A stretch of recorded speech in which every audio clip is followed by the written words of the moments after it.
the stallion. You know it's your girl. Girl, hi. Meg has went from hot girl to lover girl, and the girlies are not feeling it. Okay, flowers first. I love Megan Thee Stallion. She is who I believe should have been given the title Princess of Rap. Which Nicki, I'm still going to get to Nicki because I'm still mad that she really tried to tell us the Princess of Rap was Ice Spice. But Megan has that real Southern swag, which the South runs hip hop and hip hop runs the world. But again, we're not going to get into that right now. She writes her own bars. She puts on for the tall girls, for the brown skin girls, the country girls, and the hot girls alike. Just an iconic baddie. There aren't many women in the industry that are comparable to Megan, because she also pushes education. We all saw Meg get her degree and whatnot, and we just saw Meg open her Popeye. She's a businesswoman, just all the respect in the world to Megan. However, Meg has dropped this song today, and the main consensus is that she messed it up getting too freaky. Now, I had to come and speak my piece real quick because I made a video on Megan a year ago, and I got lightly dragged, not really dragged, but lightly tossed for this same opinion that I'm now seeing appear up and down my timeline. If y'all think back, Megan dropped Cobra, and the hotties at the time, the fan base, Meg's fan base, the hotties, they were too blinded by all the things in the media and everything Meg had going on just in her personal life, as far as just the alleged infidelity with her relationship that she revealed in the song Cobra. She speaks on alleged infidelity with her partner at the time, Partisan Fontaine, and there were allegations made on both sides, from both sides, as well as both of them releasing. Partisans was clearly a diss track, and Cobra is kind of just, it was just, people were saying Megan could have possibly been talking about Partisan in Cobra, but it was not a direct diss, but Partisans was clearly about Megan. But moving on, outside of her dealing with that, we also know at the time she was going through the infamous case with Tory Lanez, and I won't even get into that. But during this time, the phrase support black women and believe black women were being used heavily. And it felt just very insensitive to criticize Meg at all during this time, even if it had nothing to do with the case. She garnered a lot of sympathy and empathy. It's also known that Meg has no living parents. So with all of these things combined, we obviously just wanted to see Megan win. That's all. But I noticed, and so did DJ Academics, I hate to use him, but he did say this on stream as well. His first reaction to Cobra was like, if we're speaking on such personal and deep topics, like Meg was finally letting us in on that song. She was opening up about being depressed and having, ideations of ending it all, So if we're talking about all of that, it kind of throws the vibe off when we go into the chorus and the first line is this P word depressed. This cat depressed, this coochie depressed. It's crazy.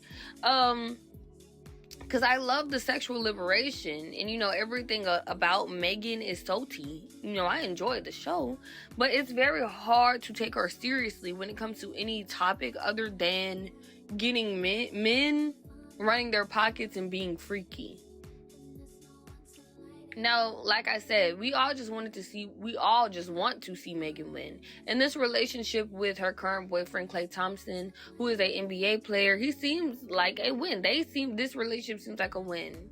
We see Meg in her soft girl era, and we were all really excited to see what she would drop because we knew she would have to take some kind of turn away from her typical hot girl, girls as players too vibe, and she did that. But the same issues I saw in the past seem to be even more obvious now. Meg, she has her pen. But Meg is really only good, or she only showcases her skills, her lyric lyrical ability to rap about sexual things. And again, anything dealing with getting men and running their pockets. She has nothing really to talk about outside of that. Like I just said in my last video, or like others were saying in my last video about Taylor Swift, Taylor doesn't have anything to talk about now. She's engaged to the boy, Travis. Yeah, she's rich. She's been rich. You know? It's like, okay, once all of that is over with, what do these women really have to talk about? Not much. Now, she's attempting to stay true to the hot girl image and still give the racy, exciting vibe while venturing into a softer, topic or just aura. But she effectively does neither one of those. It just feels like Megan watered down. It just feels like her regular stuff, but not good now. It would have been easier to follow and digest had she just stuck to being purely romantic throughout the song or just sexual. Now, just off the chorus, let's get into the actual song real quick. Now, the chorus alone, my first reaction, give me 1 second. Pulling up these lyrics. Okay, so off the chorus alone, my first reaction is my man, my man, my man, my baby, my baby. D me down, spoiling me, driving me crazy. Okay, so I was like, okay, not super romantic or poetic or even creative, but I don't hate the picture that she's painting. Like, okay, continue. And she does. And I do enjoy the first verse. I genuinely do. Like, we can get into it. Or I highly suggest, of course, go listen to the song. Regardless of any of my opinions, go support our good girl, Megan. Yes, go listen to the song. Go get your own opinion. Because the first verse, which and others were saying this too, is great.